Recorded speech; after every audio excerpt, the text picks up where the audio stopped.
தந்தை பெரியாரை இனி எப்போதும் அவருக்கு பிடிப்பதற்கு வாய்ப்பு கிடையாது. அவர்னு சொல்கிறேன்னு உங்கள் நிறைய பேத்துக்கு என் மேலே கோபம் வரலாம். ஏன்னா நான் உள்ளே நுழைஞ்ச உடனே ஐயா பெரியார் மாணாக்கன் வந்திருக்காரு. அவர் திராவிடர் கழகத்தில் எப்படின்னு கேட்டிங்கன்னா, மாதம் மாதம் இயக்கத்திற்காக அவருக்கு பணம் இருக்கா இல்லையான்றதெல்லாம் பிரச்சனை இல்லை, மனமுவந்து தலைமைக்காகவும் இயக்கத்திற்காகவும் செய்து கொண்டே இருக்கக்கூடிய மிகப்பெரிய ஒரு ஆற்றல் வாய்ந்த கொள்கை வீரர் அவர். அவர் என்கிட்ட சொல்கிறாரு, நான் உள்ளே வந்தோடனேயே, அம்மா உங்ககிட்ட எனக்கு ரொம்ப பிடிச்சது நீங்கள் எல்லாரையும் மரியாதையாக பேசுகிறதுன்னு நான் நிறைய முறை சொல்லியிருக்கேன். அவர் என்கிட்ட சொல்லுவார், நான் பேச ஆரம்பித்த காலத்துலன்னு சொல்லுவார், அதில் ஒரு எக்ஸப்ஷன் போட்டுக்கங்கம்மா, அந்த ஆளை மட்டும் என்னனாலும் பேசிக்கங்கம்மா அப்படின்னு சொன்னார். நல்லா தெரிஞ்சுக்கங்க, ஒருமையில் யாராவது பேசினா கூப்பிட்டு கண்டிக்கக்கூடிய மனிதர்கள் அவங்க. எதுக்குமா ஒருமையில் பேசுகிறேன்னு கேட்கக்கூடியவங்க. அவங்கெல்லாம் இன்றைக்கி என்ன சொல்கிறாங்கன்னா, அவன்னு கூட சொல்லாத, ஏன்னா அது வந்து குறிப்பிட்ட ஒரு உயர்தினையை குறிச்சிரும், மனுஷனை குறிச்சிரும், அதுன்னு சொல்லு, அது அக்ரிணையாக இருந்துட்டு போகுது என்று சொல்லக்கூடிய அளவிற்கு இந்த அக்ரிணைகள் நிறைந்த அந்த கூட்டத்தில், அந்த கூடாரத்தில், அது வந்து அண்ணனுக்கு உண்மையாகவே நான் ஏன் பிரமிப்பாக அவரை பார்க்குறேன்னா, பைத்தியக்கார ஆஸ்பத்திரி நடத்தி அதில் ஒரு பைத்தியமே வைத்தியராக இருந்து அதுவே அந்த பேஷண்ட்டையும் பார்க்கக்கூடிய அவர்களுக்கு நாம் நாகரிகமாக கருத்தியல் ரீதியாக பதில் சொல்ல முடியாது, அது தேவையும் இல்லை. ஏன் பதில் சொல்ல முடியாது அப்படின்னு கேட்டிங்கன்னா, இதெல்லாம் அவங்களுக்கு பிடிக்காது. சாகிற வரை அவருக்கு பெரியாரை பிடிக்காது. 2 காரணம். ஒன்று, பெரியார் சொன்னார் மனுஷனுக்கு எதுப்பா அழகு அப்படின்னு கேட்டோன்னே எதையோ சொன்னாங்க. பெண்களுக்கு இடுப்பு அழகு, கூந்தல் அழகு, அதில் வர வாசம் அழகுன்னு, அதெல்லாம் ஒன்றும் கிடையாது. மானமும் அறிவும் தான் மனிதருக்கு அழகுன்னு பெரியார். மான உணர்ச்சியோடு இருந்தால் எப்படி திறன் திருடுறது? எனக்கு ஆகாது, பெரியாரை பிடிக்காது. அறிவோடு இருக்கணுமா? எப்படி ஊர் பூரா போய் பேசுறது, பொய் பேசுறது? ஆகாது. இப்போ மானமும் அறிவும் அற்ற அந்த தற்குறி கூட்டத்திற்கு தந்தை பெரியாரை ஒருபோதும் ஆகாது, ஆகவும் வேண்டாம். 2வது என்ன காரணம்னா, ஆனாதான் பிரச்சனை. எங்கள் ஐயா மோடி அவர் சொல்கிறாரு, சித்தப்பா எடப்பாடி, அக்கா தமிழிசை, இதுக்கு பிறகு நீ எங்களுடைய தலைவர் தந்தை பெரியாரையும் கலைஞரையும் புகழ்ந்து பேசினாதான் எங்களுக்கு அசிங்கம், இது வரைக்கும் எங்களுக்கு அசிங்கமே கிடையாது. உனக்கு ஐயா மோடியாக இருக்காருன்னா நீ பெரியாரை இகழ்ந்து தான் பேச வேண்டும், அதுதான் சரியான அரசியல். அப்போ அவங்களுக்கு பதில் சொல்கிறதுக்கு இல்லை. வேறு எதுக்குங்க, யாருக்கு பதில் சொல்கிறதுக்கு பேசுகிறீங்கன்னு கேட்டால், அந்த கூடாரத்திலிருந்து கொஞ்சம் கொஞ்சமாக குணமாகி வெளியே வந்து கொண்டிருக்கக்கூடிய, உண்மையாகவே தமிழ் தேசியம் கிடைச்சிடாதான்ற நம்பிக்கையின் பேரில் தவறான பாதையில் சென்று சரியான பாதைக்கு திரும்பி கொண்டிருக்கக்கூடிய தோழர்களுக்காக தான் நாம் இந்த உண்மையை பேசி கொண்டிருக்கிறோம். அந்த வகையில் இந்த கருத்தரங்கத்தை மிக சிறப்பாக குறுகிய காலத்தில் ஏற்பாடு செய்திருக்கக்கூடிய பேரன்பிற்குரிய அண்ணன், தமிழ் கேள்வியின் மூலமாக நாள்தோறும் பல கேள்விகளை கேட்டுக்கொண்டிருக்கக்கூடிய அண்ணன் செந்தில்வேல் அவர்களுக்கும், இந்த நிகழ்வில் மிக சிறப்பான ஒரு உரையை பேரண்ட ரோஜா, அந்த வார்த்தைக்காகவே ஐயா அவர்களுக்கு நாங்கள் எல்லோருமே நன்றி சொல்ல கடமைப்பட்டிருக்கிறோம். நிறைகுடம் தழும்பாது. அவர் பார்த்திங்களா, அவருக்கு இருக்கக்கூடிய அந்த செறிவு, அந்த ஆற்றல், செய்திகள், ஆனால் அவர் பாட்டு அமைதியாக இருக்கார். இதே இடத்தில் வேற ஒரு இந்துத்துவவாதிகளாக இருந்திருந்தா கத்தி கூச்சல் போட்டு, மைக் இருக்கிற மைக்கு அங்கே எங்கே இருக்குது மைக்குனே தெரியாது, மைக்கே இல்லைனாலும் அவங்க கத்துறது கேட்கும். அந்தளவிற்கு இருக்கக்கூடிய இடத்திலே மிகப்பெரிய ஆகம அறிஞர் முதுமுனைவர் ஐயா சத்தியவேல் முருகனார் அவர்களுக்கும், மக்கள் மன்றத்திலும் சட்டமன்றத்திலும் தொடர்ந்து என்ன பிரச்சனையாக இருந்தாலும் சரி, உண்மையாகவே ஒடுக்கப்பட்டவர்களுடைய உரிமை குரலாய் ஒலித்து கொண்டிருக்கக்கூடிய அண்ணன் ஆலூர் ஷானவாஸ் அவர்களுக்கும், நிறைய பேர் இங்கு தெரிந்தவர்கள், உங்கள் எல்லாருக்கும் தெரிந்த செய்தியாக இருக்கலாம், இளைஞர்களுக்கு சொல்கிறேன், இது எப்போ வாய்ப்பு கிடைக்கணுமோ நான் சொல்லணும்னு நினச்ச செய்தி. திருமாவேலன் சார், அவர் வந்து அடிப்படையில் வழக்கறிஞருக்காக சட்ட படிப்பை முடித்தவர். சட்ட படிப்பை முடித்த பிறகு என்ரோல் பண்ணிட்டோம், பதிவு பண்ணிட்டோம்னா, இப்போ மதிவதனையை பார்த்து உங்கள் சீனியர் யாருன்னு கேட்டு உசுர் எடுக்கிற மாதிரி, ஆஃபீஸ் எங்கே போட்டிருக்க, இன்றைக்கி கோர்ட்டுக்கு போகலையான்னு கேட்டு உசுர் எடுக்கிற மாதிரி உசுர் எடுத்து அவருக்கு பிடிச்சதை செய்யாமல் விட்டுறக்கூடாதுன்றதற்காக வழக்கறிஞராக பதிவு செய்யாமல் தான் ஏற்றுக்கொண்ட துறையில், பத்திரிகை துறையில் என்றைக்கும் முதன்மை ஆசிரியராக வலம் வந்து கொண்டிருக்கக்கூடிய திருமாவேலன் சார் அவர்களுக்கும், பொருளாதார அறிஞர் ஜெயரஞ்சன் சார் அவர்களுக்கும், ட்ராட்ஸ்கி மருதையா அவர்களுக்கும், இன்னும் நிறைய பேர் இந்த அரங்கத்தில் இருக்கீங்க, எல்லாருடைய பேரையும் சொல்ல முடியாது, ஆனால் குறிப்பாக அவங்க 2 பேர் பேரையும் சொல்லி தான் ஆகணும். ஏன்னா இன்றைக்கு இளைஞர்கள் எங்கே போய் கேட்டாலும் இவங்க அடிக்கக்கூடிய அடி பல நாடுகளுக்கு வரை சென்றடையக்கூடிய அளவிற்கு தம்பிகளை துவம்சம் செய்து கொண்டிருக்கக்கூடிய அண்ணன் யூடியூப் ரூட்டஸ் மைனர் அவர்களுக்கும், அண்ணன் இந்திரகுமார் தேரடி அவர்கள் உள்ளிட்ட, முக்கியமாக அண்ணன் தீபக் அவர்கள் உள்ளிட்ட, நீங்கள் வந்திருக்கிறது உண்மையாகவே எங்களுக்கு மகிழ்ச்சியாகவும் பெருமையாகவும் இருக்குன்னா நன்றி. உங்கள் அனைவருக்கும் என்னுடைய பேரன்பையும் வணக்கத்தையும் தெரிவித்துக் கொள்கிறேன். ஏன் தீபக் அண்ணா வந்திருக்கிறது மகிழ்ச்சி அப்படின்னு சொன்னேன்னா, இப்போ கடைசியாக அவங்க எங்கே வருவாங்கன்னு கேட்டிங்கன்னா, ஐயா அந்த காலத்தில் நிறைய வார்த்தைகள் முரணாக பயன்படுத்தி இருக்கிறார். இன்றைக்கி காலையில் நான் வாசிக்கிறப்ப கூட எனக்கு திடுக்குன்னு இருந்துச்சு, ஐயோ ஏன் ஐயா இப்படி சொல்லிட்டாரே அப்படின்னு சொல்லிட்டு. ஆனால் அந்த காலகட்டத்தில் அந்த வார்த்தைகள் எல்லாம் ரொம்ப சரளமாக இருந்த வார்த்தைகள்.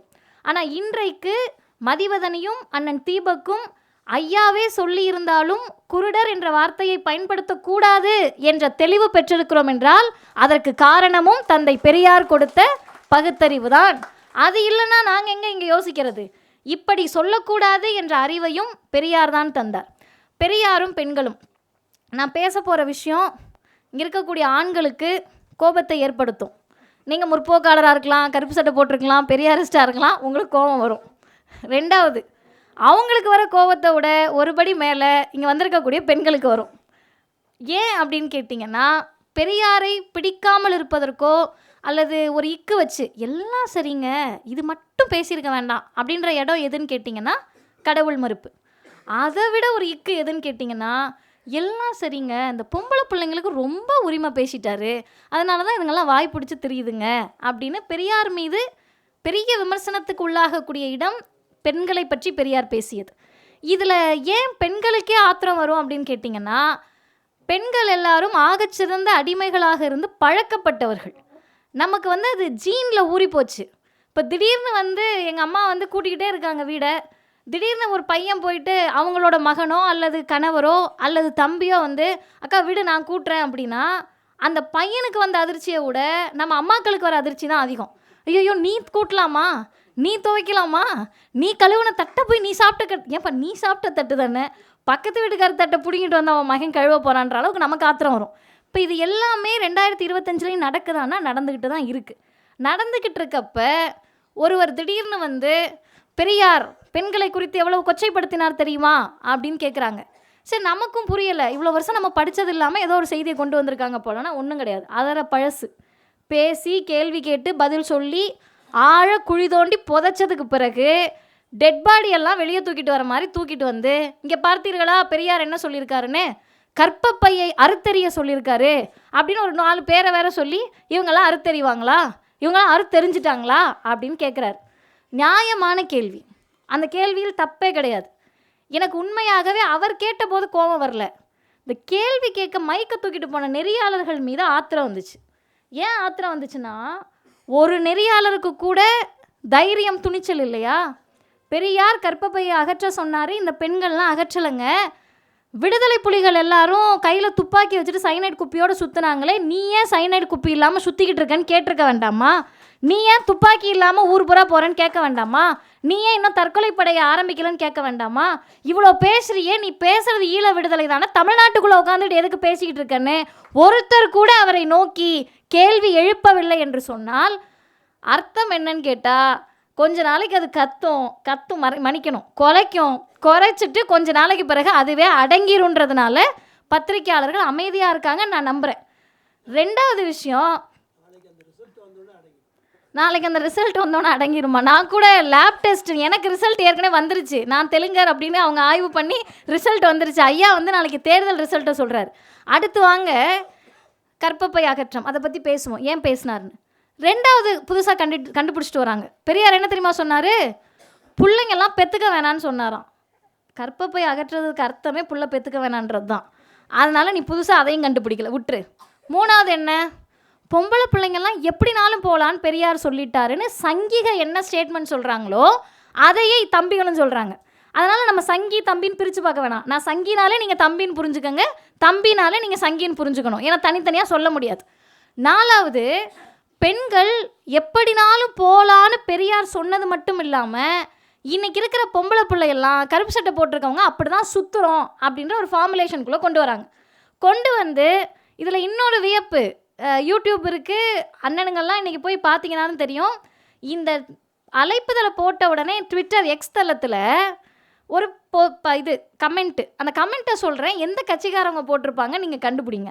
ரொம்ப ஈஸி தான், கஷ்டமும் ஆனால் ஈஸி தான். பெரியார் என்ன சொன்னாருன்னா, அது ரொம்ப ஆக்வர்டாக போட்டிருக்காங்க, நான் நாகரிகமாக சொல்கிறேன். டாய்லெட் போக கூட பெரியார் தான் கற்றுக் கொடுத்தாருன்னு போய் பேசிட்டு வரப்போகிற அப்படின்னு போட்டிருந்தாங்க. யார் போட்டிருப்பா? எந்த கட்சியாக இருக்கும்? சும்மா சொல்லுங்கண்ணா. இந்த இளைஞர்கள் அக்ரிணை அப்படின்றாரு. இங்கே தான் நமக்கு ஒரு ட்விஸ்ட்டு. தம்பிகள் போடலை, தாவேக்கா போட்டிருக்கு. அவங்க எனக்கு கன்ஃபியூஸ் ஆயிடுச்சு. உள்ளே போய் பார்த்தா அந்த சிம்பிளோடு இருக்குது, அந்த ஐக்கானோடு இருக்குது. இப்போ எல்லாம் என்ன நம்ம புரிஞ்சுக்கணும்னு கேட்டால், யார் வந்தாலும் சரி பெரியார் என்பவரை கொள்கை தலைவர்னு பேனரில் வச்சுருந்தா தமிழ்நாட்டில் கட்சி நடத்த முடியாது. கொள்கை தலைவராக உணர்வு பூர்வமாக ஏற்றுக்கொண்டால் மட்டும்தான் கட்சி நடத்த முடியும். இப்போ இவங்க எல்லாருக்கும் சேர்த்து நம்ம பதில் சொல்லணும். இதில் இன்னொருத்தர் வந்து என்னுடைய ஒழுக்கத்தை பற்றி எல்லாம் ஆய்வு செய்து, எனக்கு என்ன டவுட்டுன்னு கேட்டால், எங்களுக்கெல்லாம் என்ன சிசிடிவி கேமராவா, 20,000 ரூபாய் இன்ஸ்டாலேஷனுக்கு கேட்குறாங்க. எங்களுக்கு மட்டும் தான் இன்ஸ்டாலேஷன் ஃப்ரீ. இவங்களே பாவம் வந்துடுவாங்க எல்லா ஊர் பக்கமும். எனக்கு என்னன்னு கேட்டால், ரொம்ப நாள் தனியாக போயிட்டு வர சிரமமாக இருக்குது. இந்த குரூப் எல்லாம், இந்த கேமராவை தூக்கிட்டு வர்ற குரூப் எல்லாம், நீங்கள் இல்லைண்ணே அந்த இன்ஸ்டாலேஷன் குரூப் எல்லாம் நமக்கு உண்மையாகவே பாடி கார்டாக கூட வந்துடலாம் போல். இப்போ பெண்களை பற்றியவர்களுடைய எண்ணத்திற்கு மிக சுருக்கமாக இன்னும் அந்த 15 நிமிடத்தில் நான் பதில் சொல்லி நிறைவு செய்கிறேன். முதல் விஷயம், பெரியார் பெண்களுக்கு அவர் மட்டும்தான் பேசினாரா? இல்லை. ஏதாவது ஒரு பெரியாரிஸ்ட் ஏதாவது ஒரு மேடையில் பெரியார் மட்டும்தான் பெண்ணுரிமை பேசினார் அப்படின்னு சொல்லியிருக்கமா? கிடையாது. பெரியாருக்கு முன்பு பெண்ணுரிமை யாரும் பேசலையா அப்படின்னு கேட்டால் இல்லை, நிறைய பேர் பேசியிருக்காங்க. பெரியாருக்கு முன்பு பெண்ணுரிமையை பற்றி யாரும் எழுதலையா? இல்லை, நிறைய பேர் எழுதியிருக்காங்க. பின்ன என்ன பெரியார் பெரியார் தான் எல்லாம் செஞ்சாருன்றீங்களே அப்படின்னு நேற்றைக்கு முதல் நாள் இப்படி பேப்பரை தூக்கி வச்சுக்கிட்டு அங்கே இருக்கிற தலைமை தற்குறி ஒன்று வாசிக்குது. 1890 ஆரம்பிக்கப்பட்ட கல்லூரி, 1891 ஆரம்பிக்கப்பட்ட கல்லூரி, 1900 ஆரம்பிக்கப்பட்ட கல்லூரி. ஆமாம், கல்லூரி இருந்துச்சு, உன் தாத்தனும் பாட்டனும் உள்ளே போய் படிக்க முடிஞ்சான்றதான் கேள்வி. கல்லூரி இருந்துச்சே, நீ ஏன் போய் படிக்கலன்றதான் கேள்வி. 1901 சர்வே படி, ஆங்கிலேயர்கள் எடுத்த சர்வே படி பார்ப்பனர் அல்லாத மக்கள் இங்கே எத்தனை பேர் படித்தவங்கன்னு கேட்டால் 1% கீழே. இத்தனை கல்லூரிகள் இருந்துச்சுல்ல, முப்பாட்டன் பாட்டன் சித்தப்பன் ஒன்று விட்ட சித்தப்பன் எல்லாம் எங்கே போனாங்க? ஏன் யாரும் போய் படிக்க வைக்கல? ஆண்களே படிக்கலைன்றப்ப பெண்கள் நிலை என்னவாக இருந்தது? இவ்வளோ பெரிய அரங்கத்தில் தற்குறிகள் பேசுவதை கேட்டு விசிலடிக்கக்கூடிய தம்பிகள் ஒருத்தருக்கு கூட அறிவு நாணயம் இருந்தால் நம்ம தாத்தாவும் நம்ம பாட்டியும் நம்ம அம்மாவும் படிச்சிருக்காங்களான்னு யோசிக்கணும். இப்போ யாருமே படிக்காதப்ப பெரியாருக்கு முன் பெண்ணுரிமை பற்றி பேசினார்கள், எழுதினார்கள், சிந்தித்தார்கள். ஆனால் பெரியார் மட்டும்தான் களத்திற்கு வந்து பெண்கள் படித்தே தீர வேண்டும், பொம்பளை பிள்ளைய நீ இழுத்துட்டு வந்து ஸ்கூலுக்குள்ளே விடுன்னு விட்டார். இழுத்துட்டு வந்தார். லிட்ரலாக அவர் பொறுமையாக பேசலை, மேடையில் பேசுகிறார். என்ன மேடை தெரியுமா? பொதுக்கூட்டம் இல்லை, கருத்தரங்கம் இல்லை, மாநாடு கிடையாது, திருமண வீடு. கல்யாண வீட்டில் போயிட்டு 10 நிமிஷம் நம்ம பேசணும்னா கேட்க மாட்டாங்க, தலையை சொறிவாங்க, பொண்ணு மாப்பிள்ளையும் பேச ஆரம்பிச்சிருவாங்க. அவங்க அப்பா அம்மா வந்து போதுங்க கல்யாணம் பண்ணி வச்சிடலாங்க அப்படின்வாங்க. எதிர்த்தாப்பில் இருக்கவங்க சாப்பிட அவங்க பாட்டு போவாங்க, நீ பாட்டு பேசு நான் பாட்டு போகிறேன்னு போயிட்டுருப்பாங்க. ஆனால் ஒரு மனுஷன் திருமண வீட்டில் திருமண மேடையில் 5 மணி நேரம் சிறப்புரையாற்றிய ஒரே தலைவர் தந்தை பெரியார். பேராசிரியர் ஐயா சுபவி அவர்கள் தான் எங்களுடைய துணைத் தலைவர் கவிஞர் ஐயாட்ட கேட்டிருக்காரு. அவர் 5 மணி நேரம் பேசுனது வியப்பில்லை, பெரியார் பேசுவது என்பது வியப்பில்லை. ஆனால் அந்த 5 மணி நேரம் கூட்டம் கலையாமல் உட்காந்து கேட்டிருக்காங்க பாருங்க. இப்போ என்ன விஷயம், என்ன அர்த்தம்? அன்றைக்கு அந்த தேவை இருந்தது. இன்றைக்கு நாம் பேசுவதை கேட்கக்கூட நேரமில்லாமல் ஓடுகிறார்கள் என்று சொன்னால் இந்த சமூகத்தை அங்கேருந்து இங்கே கூட்டிகிட்டு வந்து இழுத்து பிடிச்சி உட்கார வச்சுருக்காரு. படி, பொம்பளை பிள்ளை எப்படி தெரியுமா படிக்க சொல்கிறாரு? மலை நீங்களாம் படித்து மேலே வரணுன்றாரு. கொஞ்சம் படிக்காதீங்கன்றாரு, நிறைய படிங்கன்றாரு. இன்றைக்கு காலையில் நான் எங்கள் அம்மாவை கூப்பிட்டு கேட்டேன், அம்மா தந்தை பெரியார் எத்தனை வயசு வரைக்கும் பொண்ணுங்களை படிக்க வைக்க சொன்னார்னு தெரியுமான்னு கேட்டேன். அவங்க பெரியாரிஸ்ட்ன்றதுனால அவங்களுக்கு தெரியும். இங்கே பல பேருக்கு நான் அரங்கத்தில் சொல்லலை, கிராமத்தில் இருக்கக்கூடியவர்களுக்கு இந்த செய்தி போய் சேரணும். பொம்பளை பிள்ளைய 22 வயசு வரைக்கும் படிக்க வைன்னு 73 சொல்லியிருக்காரு. இது என்ன கணக்கு தெரியுமா? 22ன்றது குறைஞ்சது 2 டிகிரி, 2 டிகிரியாவது படிக்க வைன்னு அதுக்கு அர்த்தம். 2025 மதிவதனிக்கு வயசாகிறது, மதிவதனிக்கு கவலையாக இருக்கோ இல்லையோ, பக்கத்தில் இருக்கவங்க அக்கம் பக்கத்தில் இருக்க எதிர்த்த வீட்டுக்கு கவலையாக இருக்குது. எப்போ கல்யாணம், என்னைக்கு பண்ண போகிற அப்படின்னு ஊருக்கே கவலையாக இருக்குது. ஆனால் அந்த தலைவர் ஒருத்தர் தான் 1973 22ன்றது பெரிய வயசுங்க. 22 வயசில் 5 பிள்ளையோடு இருந்த சமூகம் இது. அப்படி தானே? 13 வயது 9 வயதுலலாம் கல்யாணம் பண்ணி வச்சுட்டு இருந்தாங்க. 1940 சொல்கிறாரு 20 வயசு வரைக்கும் பிள்ளைய படிக்க வைன்னு. அன்றைக்கி எத்தனை வயசு வரைக்கும் கல்யாணம் பண்ணி வச்சுட்டு இருந்தாங்க? 18 வயது அல்ல திருமண வயது. 5 வயசு குழந்தைக்கு கல்யாணம் பண்ணி வச்சுட்டு இருந்தாங்க. 1 வயது குழந்தைகள் 597 பேர் 1920 கணக்குப்படி இருந்திருக்காங்க. 1 வயசு குழந்தை விதவை. அந்த சமூகத்தில் ஒரு தலைவர் 22 வயசு வரைக்கும் படிக்க வச்சுட்டு என்னங்கய்யா பண்ணுறதுன்னு அடுத்து நம்ம கேள்வி வந்துடக்கூடாதுல்ல, மாப்பிள்ளை தேட ஆரம்பிச்சிடக்கூடாதுல்ல.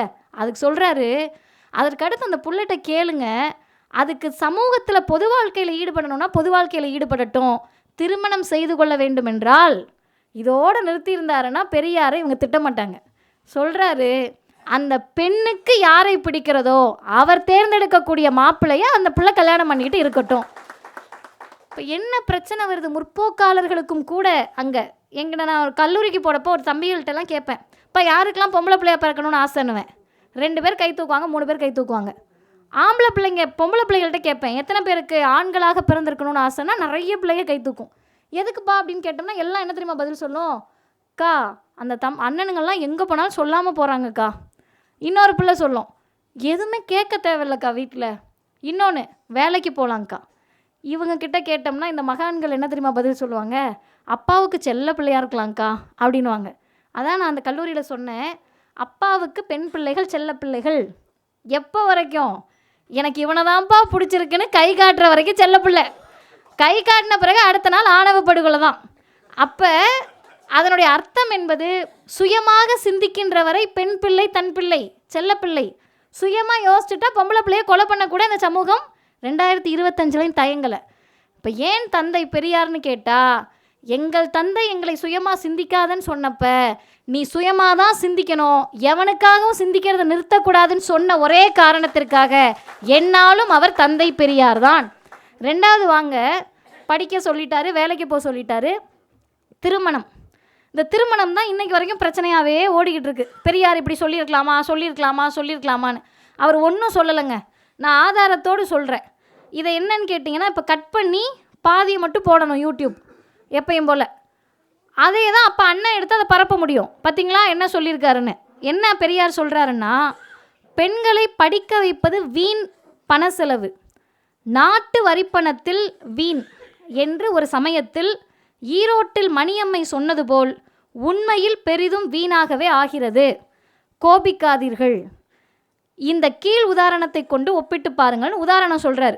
அதாவது ஒரு குடும்ப வாழ்க்கை பெண்ணுக்கு அவள் தாய் தகப்பன் பாட்டு, பிடில், வீணை, நாட்டியம் ஆகியவை கற்றுக் கொடுத்து அவற்றில் வெற்றியாய் தேர வைத்தான் என்று வைத்து கொள்ளுங்கள். ஒரு வீடு இருக்குது, ஒரு பொண்ணு இருக்குது. அந்த பொண்ணுக்கு என்ன சொல்லிக் கொடுக்குறாங்க? பாட்டு, பிடில், வீணெல்லாம் சொல்லி கொடுத்துட்றாங்க. அதில் அந்த பொண்ணு பெரிய ஆர்வமோடு கற்றுக்கிட்ட பிறகு அவளை ஒருவன் கையில் பிடித்து கொடுத்த பின்பு, ஐயாக்கு நக்கல் அடுத்து சொல்கிறாரு, அதாவது திருமணம் ஆன பின்பு. எங்களுக்கு இன்றைக்கி தாங்க திருமணன்ற வார்த்தையே வந்திருக்கு. 30-40 வருஷத்துக்கு முன்னாடி வரைக்கும் என்னன்னு கேட்டால் கையில் பிடிச்சி கொடுத்துட்றது. அது பாவம் தானே, மாடு தானே, இந்த பிடி. நாய் வளர்த்தோம்னா தூக்கி கையில் கொடுப்போம்ல, இந்த பிடிச்சிக்க, அப்படி கையில் பிடிச்சி கொடுத்துட்டா இவங்களுக்கு அப்படியே சாந்தி ஆகிடுமா. அவர் கொடுமைப்படுத்துவார், அடிப்பார். வீட்டு பக்கம் மட்டும் வந்துடக்கூடாது. ஏன்னா என்ன போயிடும்? மானம் போயிடும். இதில் அந்த அம்மாமார்கள் பேசக்கூடிய டயலாக், நான் உங்கள் அப்பாட்ட வாங்காத அடியா, நீ வாங்கினா உனக்கு பெரியார தெரியாது, நான் எதுக்கு வாங்கணும்னு பிள்ளைங்க கேள்வி கேட்குறது பொறுத்துக்க முடியல. நமக்கே பொறுத்துக்க முடியல பாருங்கள். அதனால் நமக்கே அப்படின்னு நான் சொல்கிறது, சிந்தனைவாதிகளுக்கே பெண்கள் சிந்திப்பதை பொறுத்து கொள்ள முடியாது.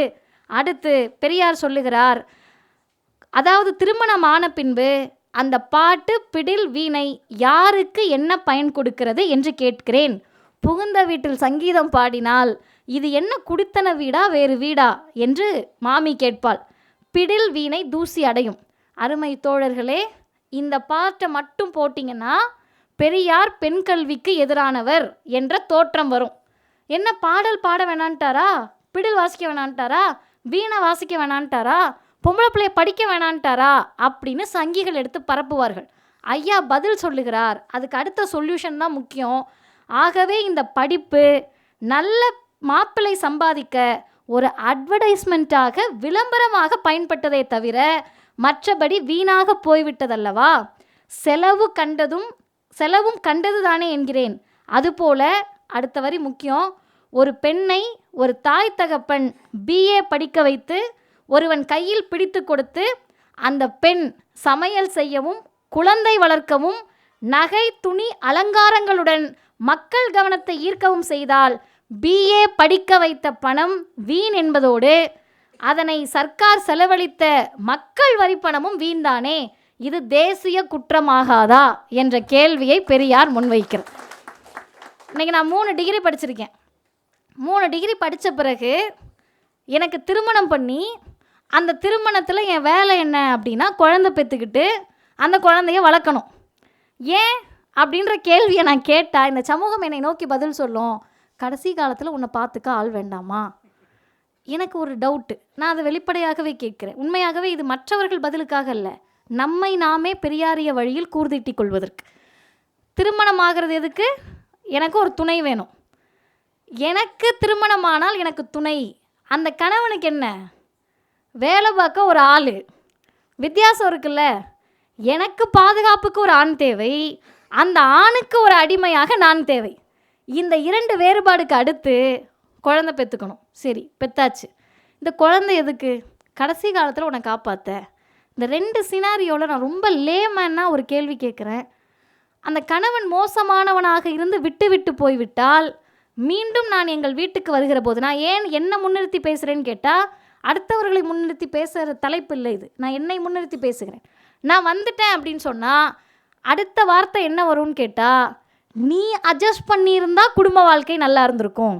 இப்போ கடைசி வரை பெண்கள் மட்டுமே இந்த சமூகத்தில் அடிமை நிலையில் இருக்கணுன்ற கண்ணோட்டத்தில் 2025 அறிவியல் தொழில்நுட்பம் எல்லாம் வளர்ந்த காலகட்டத்திலையும் நம்ம கேட்குறோன்றப்ப ஐயா ஒரே ஒரு கேள்வி தாங்க கேட்டார்.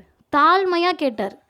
படிக்கிறம்மா, வேலைக்கு போ, வேலைக்கு போயிட்டு கல்யாணம் பண்ணிக்க, கல்யாணம் பண்ணிவிட்டு குழந்தை பெற்றுக்கிறதுன்னு ஆயிடுச்சு. வள மலமலன்னு பெற்றுக்காம 1-2 பெற்றுக்க.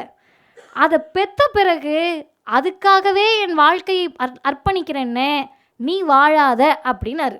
உடனே இங்கே இருக்கக்கூடிய கலாச்சார காவலர்களுக்கு நெஞ்சு வலி வந்துருச்சு. இப்போ இந்த பெம்பளை பிள்ளையெல்லாம் வளர்க்கக்கூடாதுன்னா யார் வளர்க்குறது? அந்த கேள்விக்கு அவரே பதில் சொல்கிறாருங்க. நம்ம மூளை வேலையே செய்ய வேண்டாம், நம்ம பாட்டு பெரியாரை வாசித்தோம்னாலே போதும். அவர் சொல்கிறாரு, 2 பேரும் சம்பாதியுங்கள், பணத்தை பேங்க்கில் போடுங்க, பேங்க்லேருந்து வர வட்டியை வச்சு பிள்ளைங்களை நல்ல ஒரு காப்பாளர் டே கேர் பற்றி அன்னைக்கே பேசுகிறாரு. டே கேர் மாதிரி வளர்த்துட்டு அது கொஞ்ச நாள் 3 வயசு 4 வயசு வளர்ந்த பிறகு அது பாட்டு படிக்க போது. உங்களுடைய சுயத்தை இழந்து விடாதீர்கள்.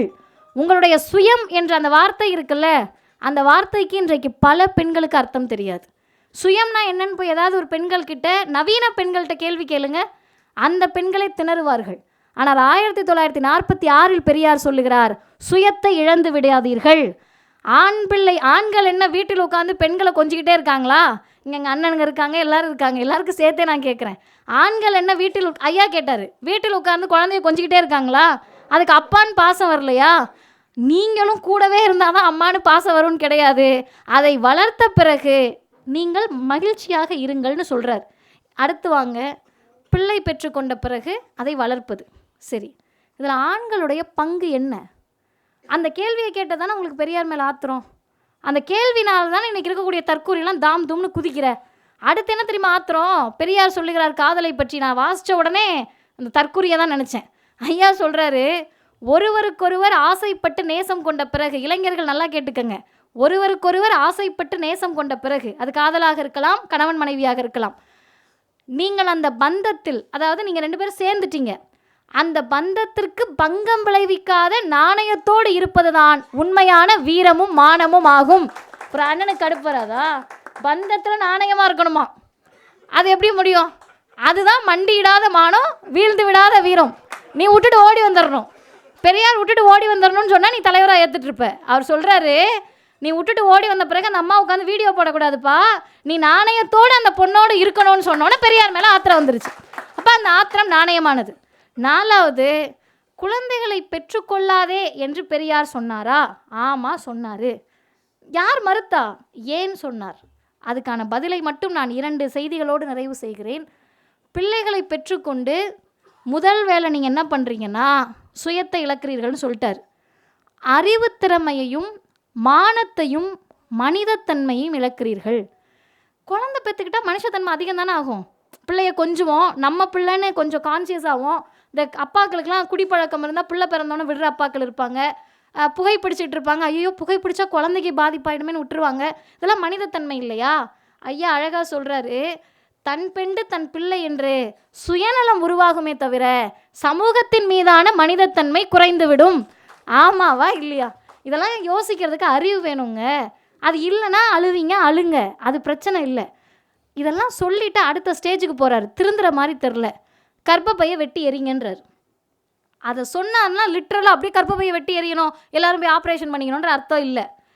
1930 யாராவது உயிரோட பாட்டியோ தாத்தாவோ இருந்து நினைவு இருந்தால் போய் கேளுங்க எத்தனை குழந்தைங்கன்னு. எங்கள் பாட்டிக்கு எத்தனை குழந்தைன்னா 13 குழந்தை இருந்திருப்பாங்க. 13 குழந்தையில் முதல் குழந்தை இருக்கும்ல, அதுக்கும் கடைசி குழந்தைக்கும் 13 வருஷம் வித்தியாசமா? இந்த 13 வயசு பிள்ளை அந்த கடைசி பிள்ளையை வளர்த்துக்கிட்டு இருக்கோம். இதுக்கு அதோட படிப்பு முடிஞ்சு போச்சு அந்த பொம்பளை பிள்ளைக்கு. இப்போ பெத்த அம்மாவுக்கும் இதுகனால வாழ்க்கை போய், இதுக்கு பிறந்த கொடுமைக்கு அந்த பிள்ளைக்கும் படிப்பு போய், எல்லாம் படிக்காமல் டிவி பார்க்குறது, விளையாடுறது, ஊர் சுற்றுறதுன்னு இருந்துட்டு இருந்தப்ப அடுத்த தலைமுறை வருது. அடுத்த தலைமுறையில் இப்போ என்னோட கொள்ளு பாட்டிக்கு 13 14னா எங்கள் பாட்டிக்கு 8 பிள்ளை. இதில் எல்லாம் உயிரோடு இருக்குமானா இல்லை. பாதி பேர் நோய்வாய்ப்பட்டு செத்துருப்பாங்க, பாதி பேர்த்துக்கு சத்து இருக்காது செத்துருப்பாங்க, கொஞ்சம் பேர் இருப்பாங்க. இப்போ இவங்களுக்கெல்லாம் 13 இருந்துச்சு, 8 இருந்துச்சு. எங்கள் அம்மாவுக்கு எத்தனை பிள்ளை, உங்கள் அம்மா அப்பாவுக்கு எத்தனை பிள்ளைன்னு பார்த்தீங்கன்னா அதிகபட்சம் 3 இருக்கும், இல்லை அதிகபட்சம் 5 இருக்கும். இன்றைய தலைமுறை எத்தனை குழந்தைகள் இருக்காங்கன்னா 2. அது ஒன்றாச்சு. இன்னைக்கு கல்யாணம் பண்ணிக்கிறதுக்கு முன்னாடியே குழந்தெல்லாம் பெற்றுக்க வேண்டாம்ப்பா, நீயே ஒரு தொல்லையாக தான்ப்பா உன்னை நான் வச்சு சமாளிச்சுக்கிட்டு இருக்கேன்னு பொம்பளை பிள்ளை சொல்கிறதுக்கு ஆரம்பிச்சிருக்கு. இது என்னன்னு கேட்டிங்கன்னா சமூகத்தினுடைய நாகரிக வளர்ச்சி. இதை நீங்கள் ஒன்றும் தடுக்க முடியாது. நீங்கள் நாய்கிட்டையோ பூனைக்கிட்டையோ போயிட்டு கருத்து சொல்ல முடியுமா? குழந்தை பெற்றுக்காதன்னு சொல்ல முடியாது. நாகரிக சமூகத்துக்கிட்ட தான் சொல்ல முடியும். சரி சொன்னார்ல, சொன்ன உடனே எல்லாரும் வாங்க, தீக்காவில் இருக்க பொம்பளை பிள்ளையெல்லாம் கர்ப்பப்பையோடு இருந்தா இல்லைனா தான் கட்சியில் சேரணும்னு சொன்னாரா? இல்லை. மக்கள் தொகையை குறைக்கிறது அப்படின்றது பெண்கள் மீதான சுமையை குறைப்பதுன்னாரு பெரியார். பெண்களுடைய உடல் நலத்தை பேணுவதுன்னாரு. பிள்ளைய பெற்றுட்டு மார்ட்டாலிட்டி ரேட்டுன்னா அதுங்களுக்கு என்னன்னு தெரியுமா? பேசுகிற தற்கூறிகளுக்கு இறப்பு விகிதம். என்ன இறப்பு விகிதம்? குழந்தைய பெற்று போட்டோன்னே அம்மா செத்துருவாங்க. ஏன் அந்த தாய் செத்துட்டாங்கன்னு கேட்டால் உடல் நலிவுற்று செத்துருவாங்க. அது ஐயா சயின்டிஃபிக்கால விளக்குறாரு. மற்றவர்கள் மக்கள் தொகை கட்டுப்பாடை பற்றி பேசுவதற்கும் நாம் பேசுவதற்கும் வேறுபாடு இருக்குன்றார் ஐயா. மற்றவர்கள் பேசுவது குழந்தை நலன், நாட்டின் நலன். ஆனால் நான் பேசுவது பெண் விடுதலையை முன்னிறுத்தி மட்டும்தான் பேசுகிறேன்னு சொன்னார். யுஎன்ஓன்னு சொல்லக்கூடிய இந்த செய்தியோட நிறைவு செய்கிறேன். யுஎன்ஓ என்று சொல்லக்கூடிய யுனைடெட் நேஷன்ஸ் ஆர்கனைசேஷன் 1960 தான் மக்கள் தொகை கட்டுப்பாடை பற்றிய சிந்தனை வருது. வேர்ல்டு ஹெல்த் ஆர்கனைசேஷன் அந்த உலக சுகாதார அமைப்புக்கு 1970களில் தான் இதை பற்றிய விரிவான சிந்தனை வருகிறது. நான் பேசுகிற போது திருமாவேலன் சார் சொன்னார், அமெரிக்காவில் மக்கள் தொகையை கட்டுப்படுத்தணுன்ற ஜட்ஜ்மெண்ட்டே 1972 தான் வருது. ஆனால் எங்கள் ஐயா பெரியார் 1930 மக்கள் தொகையை கட்டுப்படுத்தினால்தான் சுகாதாரம் வளரும்னாரு, நாடு உருப்பிடும்னாரு, நீங்களும் நிம்மதியாக இருக்க முடியும்னாரு. இன்னைக்கு போய் ஏதாவது ஒரு ஆணிடத்திலேயே 5 பிள்ளை பெற்றுக்கங்கன்னு சொன்னால் அவர்கள் தயாராக இல்லை. பொருளாதார செலவு அவ்வளோ வந்துருச்சு. நீங்களே விருப்பப்பட்டாலும் 5 பிள்ளையை வளர்க்குறதுக்கு நமக்கு மோடி வாய்ப்பு தர மாட்டார். கட்டுற ஜிஎஸ்டி வரைக்கும் நம்மளே எப்படா நம்ம செத்து போகிறதுன்ற மாதிரி தான் நிலைமையில தான் வாழ்ந்துக்கிட்டு இருக்கோம். இதில் நம்ம 5 வளர்க்க முடியாது. இந்த அறிவியல் சிந்தனை வளர வளர பெரியாரை நோக்கினால் அது சரியானதாக இருக்கும். அறிவு இல்லாதவர்களுக்கு பெரியார் அந்நியமானவர், அவரை நெருக்கவே முடியாது. முட்டாள்களுக்கு பெரியாரை பார்த்தால் அச்சம் வரும், பயம் வரும். அந்த பயம் என்ன ஆகிடும்னா கோபமாக மாறும், கோபம் என்ன மாறும்னா கதறலாக மாறும், கதறல் என்னவா மாறும்னா கையை தூக்கிட்டு கத்த தோணும். நீ கத்திக்கிட்டே கிடப்பா, நாங்கள் உண்மையே பேசி கொண்டிருக்கிறோம் என்பதை சொல்லக்கூடிய அரங்கம்தான் இந்த அரங்கம். பெரியார் பேசிய பெண் விடுதலை என்பது பெண்களுக்கானதல்ல, ஆண்களுக்கும் சேர்த்து தான். உலகத்தில் உள்ள எல்லா மனிதர்களும் ஒழுக்கமுள்ளவர்களாக மாறணும்னு ஐயா சொன்னார். இந்த ஸ்டேட்மெண்ட் அப்படியே சொன்னார் ஈரோட்டில் 1930. உலகத்தில் உள்ள எல்லா மக்களும் ஒரே ஒழுக்கமுள்ளவர்களாக இருக்க வேண்டும். இங்கே இருக்கக்கூடிய அரங்கத்தில் கேட்கக்கூடியவர்களுக்கு பெண்கள் ஒழுக்கமாக இருக்கணும்னு சொன்னால் நெஞ்சு வலிக்காது. அவர்கள் தூய்மையானவர்கள். ஐயோ பெண்களை ஒழுக்கமாக இருக்க சொல்லிட்டாங்க, ஆண்கள் எப்படினாலும் போகலாம் அப்படின்னு சொன்னால் மகிழ்ச்சியாக இருக்கும். ஆண்கள் ஒழுக்கமாக இருக்கணும்னு சொன்னால் கூட ஏற்றுக்குவாங்க. ஆனால் ஆண்களும் பெண்களை போல ஒழுக்கமாக இருக்கணும்னா பெண்களுக்கே வலிக்கும். எப்படிங்க அவர் ஆம்பளை அப்படி இப்படி தாங்க இருப்பார், அப்படி இப்படிலாம் இருக்க முடியாதுன்னு பெரியார் சொன்னார். அதையே நாங்களும் சொல்கிறதுனால உங்களுக்கு எரிச்சல் வருகிறது. இந்த எரிச்சல் தொடர வேண்டும். தயவு செய்து நீங்கள் யாருமே அவங்க எரிச்சலை அடக்கிடவே கூடாது. பேசிக்கிட்டே இருக்கணும், அவங்க கதறிக்கிட்டே இருக்கணும், டெய்லி ஒரு பொய்யை பேசணும். அந்த பொய்யை பேசுகிற போது பெரியார் என்ற பெயர் அவர்கள் நினைவுக்கு வந்து கொண்டே இருக்க வேண்டும். ஏன் நினைவுக்கு வரணும்னா, தமிழ்நாட்டு பெண்கள் மாநாடு 1938 சொன்னார்கள். இளைஞர்கள் எல்லோரும் சேர்ந்து இந்த தீர்மானத்தை இன்றைக்கி நம்ம நிறைவேற்ற போகிறோம். என்ன தீர்மானம்னு கேட்டால், பெண்கள் சொன்னாங்க, இதுவரை தோன்றிய இந்தியாவில் தோன்றிய சீர்திருத்த தலைவர்களில் நம்முடைய தலைவர் ஈவே ராமசாமியைப் போல அவர்கள் செய்ய முடியாத காரியத்தை செய்தவரும், தென்னிந்தியாவில் தோன்றிய தலைவர்களில் இவருக்கு சமமாகவும் மேலாகவும் நினைப்பதற்கு வேறொருவர் இல்லாததால் இனிமேல் எழுத்திலும் பேச்சிலும் பெரியார் என்றே வழங்குவோம் அப்படின்னு பெண்கள் சொன்னாங்க. இன்னைக்கு தற்கூரிகள்லாம் சேர்ந்து மாநாடு நடத்தி என்ன தீர்மானம் போடணும்னு கேட்டால், அதற்கு இளைஞர்கள் எல்லாரும் இதை பரப்ப வேண்டும். இதுவரை இந்தியாவில் தோன்றிய தற்கூரிகளில் இவரை போல் ஒரு தற்கூரி தோன்றாததால், இவரை போல தமிழின துரோகி தோன்றாததால், இவரை போல ஆமைக்கறி பொய்யன் தோன்றாததால், தென்னிந்தியாவில் இவருக்கு மேலாகவும் சமமாகவும் தற்குறி ஒருவர் இல்லாததால் இனிமேல் எழுத்திலும் பேச்சிலும் இவரை தற்குறி பொய்யன் சீமான் என்றே அழைக்க வேண்டும் என்ற தீர்மானத்தை நிறைவேற்ற வேண்டும் என்று கேட்டு முடிக்கிறேன். வாய்ப்புக்கு நன்றி. வணக்கம்.